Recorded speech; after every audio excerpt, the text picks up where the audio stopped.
Bonjour, c'est Antoine Gage, préparateur mental au tennis. J'accompagne actuellement des joueurs entre 32 et moins 4-6.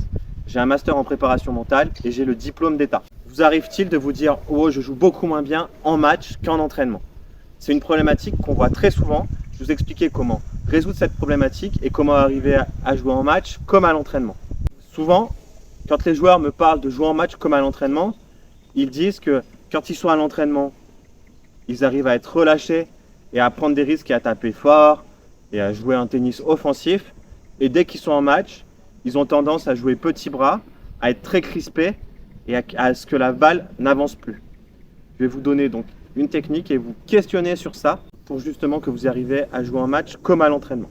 Le premier exercice que je te propose, c'est de comparer un match d'entraînement, donc un match d'entraînement que tu fais entièrement, et un match officiel. Finalement, quelles sont tes qualités lors de ton match d'entraînement? Peut-être que c'est que tu vas mettre beaucoup d'intensité, tu vas arriver à taper fort, à faire des coups gagnants. Mentalement, tu n'auras pas peur de perdre le match. Voilà, on va lister tous ces types de qualités. Ensuite, tu vas lister tes qualités que tu as en match.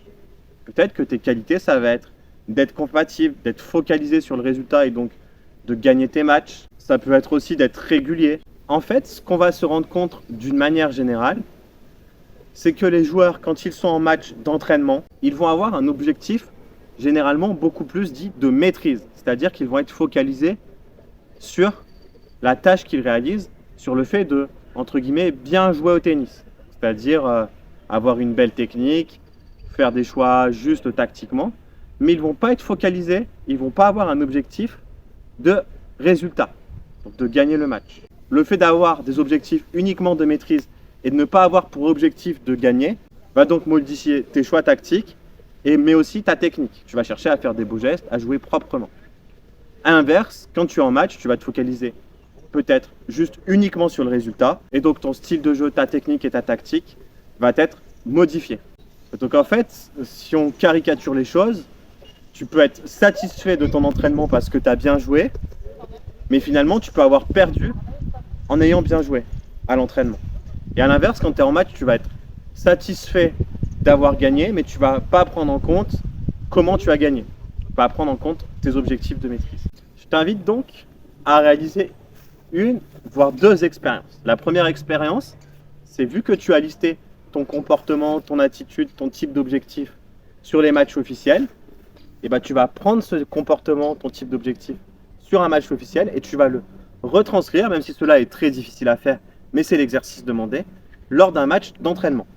Et en fait, tu vas voir si ton résultat il est moins bon ou meilleur. Cela va donc te permettre de prendre conscience de ton niveau réel en match et peut-être que tu vas voir que tu vas peut-être gagner le match alors que d'habitude, contre cet adversaire-là, tu ne le gagnais pas parce que tu étais plus sur des objectifs de maîtrise et pas de résultats. Et donc là, ça va être l'inverse. Maintenant, tu peux aussi réaliser l'exercice inverse. Donc, prendre ton comportement, ton attitude en match d'entraînement, essayer de le transférer sur un match officiel.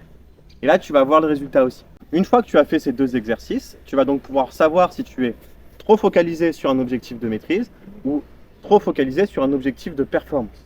Pour performer, le mieux, c'est d'avoir des objectifs de maîtrise et des objectifs de performance.